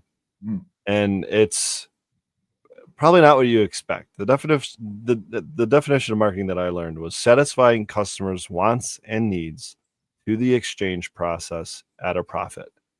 And that to me sounds like everyone wins, because you're taking care of a customer's wants or needs that they desire, right? That they can maybe not obtain on their own, or otherwise, maybe it's just easier through you or what have you. Through an exchange process, which it might be capitalism, that might be Bitcoin or whatever, right? It might be bartering, it's through some sort of exchange process, but also at a profit, right? So that you are also satisfied. It's really just three simple elements, and to me that sounds more like sales than it does marketing, but that's the the concept that we were taught for marketing, and I don't think there's anything wrong with that. I mean, whether you want to call that like capitalism or marketing or I don't know, bartering, like it just sounds like it's kind of a win-win situation. And I think when it comes to this plant, like, I call that important to find that. I call that commerce. There you go. I call capitalism the extortion of something to the point to where you only can you have to take the cheapest, most grotesque part of something and like file it down and re-atomize it to the point to where you change everything for profit. You're no longer having capitalism is extorting everything and to fit a spreadsheet. It's no longer the act of commerce or even marketing. It's beyond. I have such a different view of it. To me, capitalism, just in a very simple way, is just more. So that's monoculture. That's everything, right? Bigger. You can have profit with commerce, with basic commerce. You can have profit. You can have sustainability. You can make money. There's nothing wrong with capital gain. There's nothing wrong with all that stuff. What's wrong is strip mining for resources for capital. At what cost? It's at what cost, right? For the cost of what we have, our health and humanity, like our gut biome, our entire ecosystems. We have islands of floating trash. Like that is the result of late stage capitalism, not a result of commerce. You know what I mean? It's more than profiting. It's profiting, and we have all kinds of socioeconomic issues because of it. You know what I mean? That's where capitalism has turned. It's no longer it's no longer just an economic system. It's a gains system, and it's a bleeding the heart of the earth system. So maybe it does need a new definition. Maybe it needs a new terminology, but it's what it's become. It's the only word for our current form of economy, right? But it's not what it is anymore. So it's no longer commerce. Just say that. You know what I mean? It's no longer the trade of goods. Free markets, I think, is more of where we you pull the definition between commerce and capitalism, and you kind of see that commerce is an exchange of goods, and capitalism is more or less designed to extort. So the definition of commerce is the buying and selling of goods, especially on a large scale, as between cities or nations. Large scale, so you can have synonymous with business. Business. Yeah. What? Okay. Definition 3 is sexual intercourse. Apparently, that is defined as commerce. Thank you, American Heritage Dictionary of the English Language, 5th edition. Yeah, I guess so. Okay. I guess that's the oldest type of commerce. World commerce. Yeah. That's I exchange you one. What was the other one? Capitalism. Not first for okay, capitalism. Sorry. Okay, so I guess okay, so capitalism, noun, an economic system in which the means of production and distribution are privately or corporately owned, and development occurs through the accumulation and reinvestment of profits gained in a free market. You can't have that last part on there because that's not where we're at now. I do think the development occurs through accumulation and reinvestment of profits. That is to me what capitalism is. It's just keep growing, reinvest, get bigger, make the shareholders more wealthy. Who cares about anything in our past? Just bigger, more. The way to do that The way to is do it. extortion. Like The way to do it is extortion. maybe not extortion, but like figuring out. Well, how with to cut costs. cannabis, strictly with cannabis, it is extorting the cannabis plant, like promoting and marketing like CBD, like basically turning a medicine into a candy is total extortion of a medicine. Like candy causes everything that we're supposed to be healing with the medicine. Can we define extortion? Yeah, define that. Okay, because the way you're using it makes you feel like it's something different, but according to the American Heritage Dictionary, it says noun, illegal use of one's official position or powers to obtain property, funds, or patronage. Now, there's certainly a lot of that going on. I'm not using that word. I'm using a wrong word then, and I might be thinking of something else. I mean, you could do it through psychological pressure too. Like, there's different ways of extorting things. I think as it applies to economics. So I'm trying to figure out what you're saying because I might be using the wrong. I just had it at the tip of my tongue. Like taking advantage of, right? That's kind of what you're talking about. It's synonymous with that.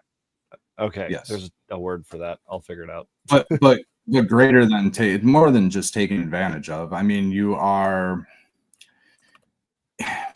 like in the sense of cannabis, exploiting. Thank you. That's the one. Exploit. That's the one. Okay. The word is exploit. Yes.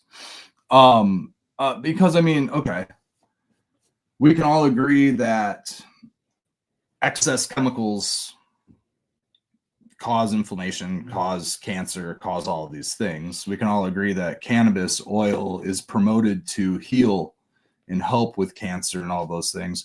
Yet the commodification combines those two. It combines THC distillation, which may not necessarily be bad in general, but any residuals could potentially be bad. But once you add even a pure distillate to all of these chemical candy, say food dyes, let's say, I don't know, what else, preservatives. A Snickers. We made a Snickers that's got 100 milligrams in it. That's it. That is exploiting the medicine of cannabis, right? And to me, that is the gains of capitalism, rather than just performing an act of commerce, which is exchanging goods. You're saying, buy this one, this thing will cure cancer and it tastes so delicious. You know what I mean? Because that's basically what they're doing at the dispensary. You know what? I don't. That's the way you can market it, but you could also. You have to admit that it's not like the medicine is still way more of a positive to your body. Like, especially if it's a full spectrum. I don't know, man. I don't know. I'd be afraid of people like. I don't know, dude. I don't know if like. Dude, okay, so I think speaking of full spectrum, I think it can be both things. I think that this is. I think that this is a medicine and a crop and a product that covers so many different industries and spectrums of a market, whether it's a free market or not, or it's a capitalist market or not, that you're going to be able to take advantage of it in certain ways, whether that's politically, economically, or otherwise. But you're also going to be able to offer it as anything down to an agricultural product at your local farmers market, up to a pharmaceutical that's patented and sold for exorbitant amounts that aren't as effective, right? That's kind of the crazy thing about this, is that it's a plant, but we're using it in so many different ways that it's like you can't put it into a corner, put it into a box, or put it under some certain Keynesian economic standard or something like that. It's just not going to work. Call it what it is. Tell the consumer, tell the purchaser what they're buying. Tell them they're buying candy. Don't tell them that they're buying medicine. Well, then you want to take the marketing away. Then that's what you're saying. You want to regulate. They're buying right? they're buying biomass that's used as a brick. If they're buying building material, cannabis, don't tell them it's medicine. It's like what I mean? in Canada where it's a bag, Like- you can't see the product. It's just writing. Yeah, I mean, it has so many uses. I mean, who are we to needs say to- how somebody chooses to consume? And you can have that medicinal value of somebody who makes only edibles because they don't like taking RSO every day. Oh, he's just saying. sucks. He's not saying. Yeah, he's not give it saying up. limit that. He's just saying inform them. Like there has to be an Limit. information, which takes regulation, man. Like I hate more regulation over regulation, anything like that. And I don't ever want to like vote for that. But there's one thing I really wish that they would freaking label and test for, which I know would be an increase in cost, which is on the growers, it's on the processors, and ultimately gets passed down to the consumers. But I wish they would label the terpenes, because I think that's one of the most informative educational parts that is missing and doesn't have to be figured out or calculated somehow. And I know it's not the most accurate thing, but hey, if we're labeling cannabinoids, we should be labeling terpenes too. That's one of those areas of regulation where I'm like, I think it was missing the first part. Like we should, okay, just vote for it. You know what I mean? But like outside of that, like hands off, right? But it sounds to me like that would just require more regulation, right? It's just more information that's going to be required at some Well, it's going point. to cost more for the. So Labeling, packaging, something. when I worked in the license industry, and this is kind of where my example comes from, the dispensary I worked at still had a medical license. So they had an adult use section separate from a medical section. And the medical section had flour that was over a year old and no RSO and only distillate gummies. So that's why I say that. Like that's what's available for patients with the medical card, with people that are told that this is I'm doing air quotes for the listeners, medical cannabis, right? Because some people don't understand that the difference between medical and adult use is literally just the way that the taxes are moved, the licensing and the payout. It's the same flour, it's the same it's all the same. A lot of consumers think that it's different, it's some like medically grown in a lab, super safe weed, whatever. Either way, regardless, I'm not saying that cannabis isn't medicinal. What I'm saying is that chemicals like sugar and food dyes and stuff like that cause cancer.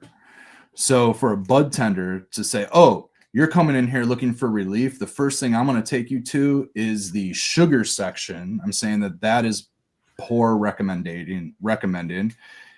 If you have cancer and your option is you want to go eat distillate gummies and that's what relieves you, dude, I don't have an opinion on that. I don't care. My opinion is on the bud tender that is ill-informed on what sugar does to your body and what sugar does to cancer.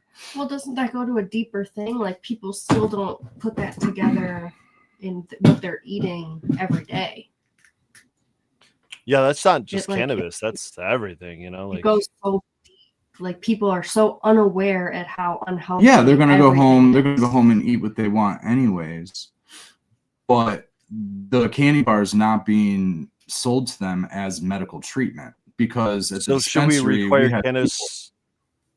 Hold on. should Let we me require- finish. The Okay, hospital. Hold on, man. The nurses at the hospital, a quarter mile down the road, were sending patients to our dispensary.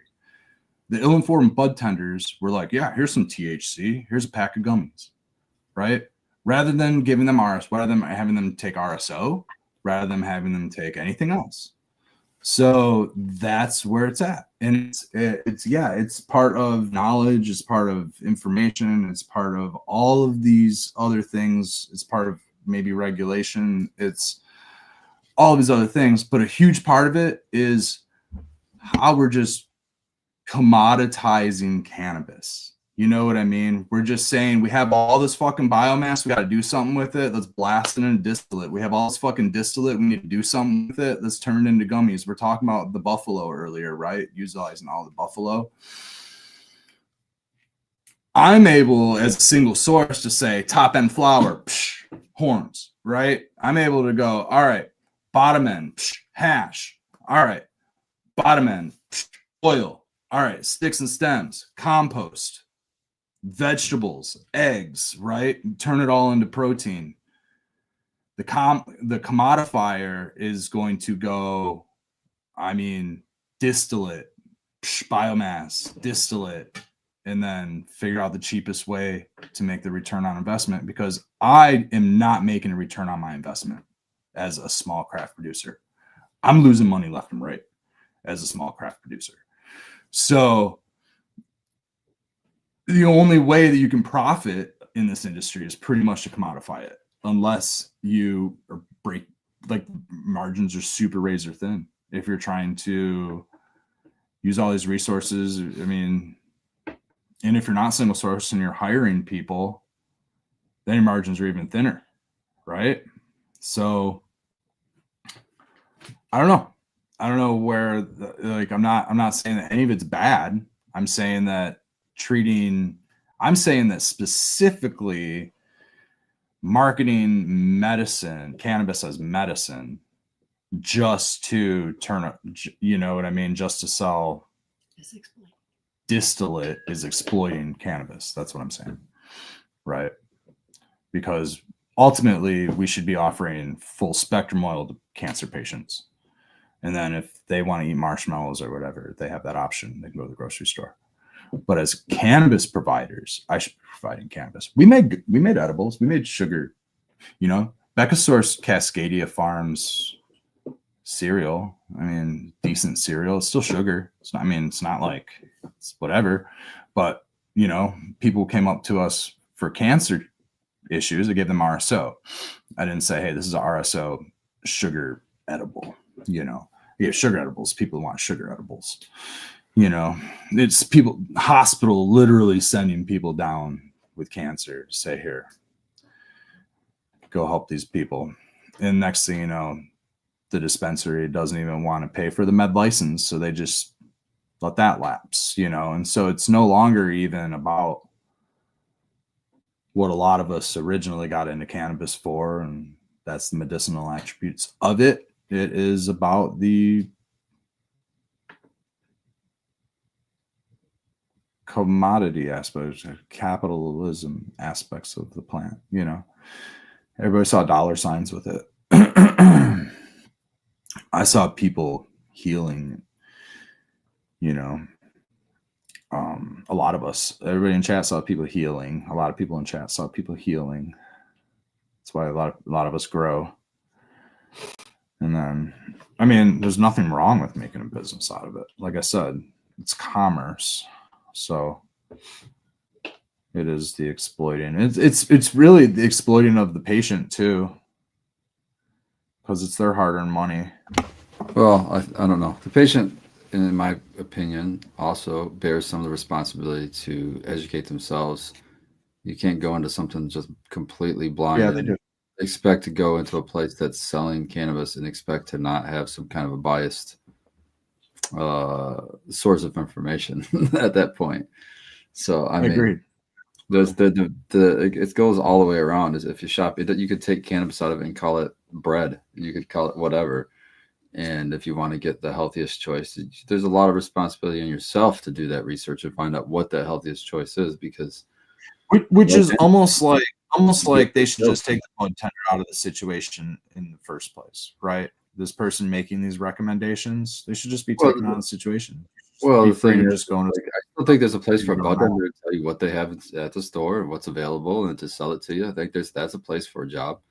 But yeah, they're not a medical degree. They're not any kind of somebody that maybe, and I'm sure that's stated somewhere in most places. But yeah, and that's another one of. Well, that's another one of like the big issues, right? Is that the bud tender isn't they're not allowed to give medical advice because they don't have a medical cert. And in a lot of these facilities, like HR will tell you, if anybody asks about medical, you tell them I'm not allowed to give you medical advice. But they'll still allow you to recommend and say, but this does help for this and that. And because it does, a lot of people do use that to sell products, you know? And I just hope that more people like, it's not necessarily so bad though, because regardless, that medicinal benefit is still going to be received by the person seeking it out. Should be. And I think that's fine. Yeah, I mean, as long as they're not unless just they're going on gonna some name calling it something. Yeah. Yeah, if they're not, that happens a lot too, though. It's like you don't even know what you're getting because they'll call it whatever the hell is the hot thing now, and even though whatever it could be something that they've had for 2 years. And you're reminding me that when you are talking about these different strained like gummies, specifically, not just gummies, let's just say packaged foods. They call them indica, hybrid, and sativa. Oh, and yeah. it just so the only way they can make it indica, hybrid, and sativa is sometimes they include things like melatonin or they include caffeine, and now you're mixing substances. And if you're on any other medications and you're thinking you're just taking THC or even just sugar, and even if you're prepared for the sugar and food dyes, you know, you might not be prepared for the caffeine, or you might not be prepared for the melatonin, or what melatonin's not probably not going to fuck with you, but caffeine might, you know, or whatever else they're using for a stimulant.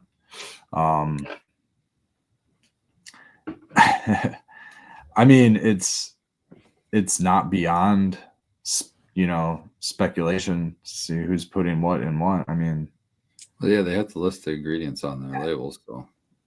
But nobody I mean, reads to a certain extent, right? The CRA requires so many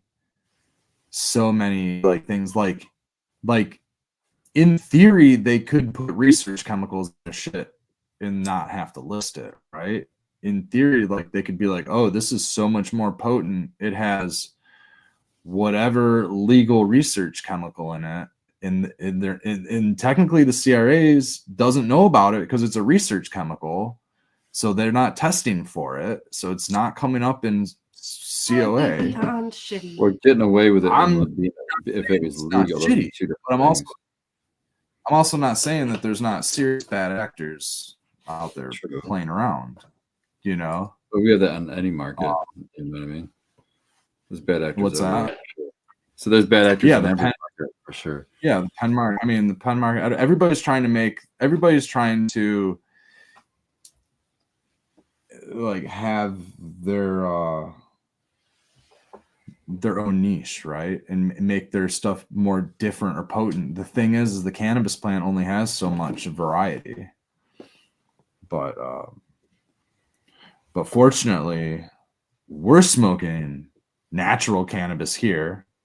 It's 420 and it's almost ending out 420. So I guess let's just, you know, talk about real weed, I guess, and real dabs and real oils, because we don't have to worry about that stuff if we grow it, and we don't have to worry about our disease and our edibles if we make them ourselves and give it to our friends. So I'm not worried about any of that metric shit anyways. There you go. Yeah. That's my biggest thing when people ask me my opinion. It's like I haven't worked in metric in a long time. What do I care what happens there? I had to write him a note. It said, end of 420 episode, make brighter. I love it. Good job. Good job. I got no hate against the cannabis industry. It's just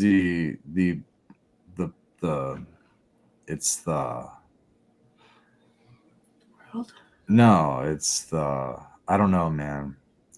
I've had some really I'm just happy. I'm happy to grow. And I've had some really crappy interactions with bud tenders, but I think it takes me being educated myself that helps go one way or the other. So it's put just this such sour taste in. I just see a lot of people really bummed out about where the state of the cannabis industry is. So it's just really nice to know that when we grow it ourselves, we don't have to worry about none of that shit. Exactly. Like we don't have to worry about none. It's almost like not watching the news. You know what I mean? Yeah, it's a superpower. It's like you just grow your own, Yeah. keep your head down, and what the hell happens, happens, it doesn't really affect you. You just grow your own weed, you don't even know what's going on in the You don't even have to know what's going on. That's the best part. Yeah. It doesn't even matter. I haven't even I'm been to smoking a- fucking hemp and cannabis right now, mixed together. That's my 1-to-1. Guess I'm Yeah, how are you guys mixing that? Well, now that it's 11 o'clock. It's good stuff. Is that CBG? This is the OG Platinum OG from Legendary Platinum OG from Living Euphoric. hemp, and then it was all purple. And so I got half a bowl of that, and then a half a bowl of whatever the hell was on the trim tray here. Smoke that shit. Let me know. It's good. Happy 420, everybody. All right, cheers, Mother Day. Cheers, everybody. 420. Happy Appreciate all Easter your- 420. Yeah. Grow your own reefer. And hit up Big Jar Grows and grow your own reefer Hell in yeah. some of these containers. Exactly. Oh, here. I got my little Q-tip holder, too. I love this thing. Oh, sweet. Oh, that's Oh, cool. for Super cool. traveling. I dig it. Love it. Nice. That's Hit up, Big Jar. Light. Have a great night, guys. Thank you for Cheers, joining. everybody. Good night, guys. See you guys next week.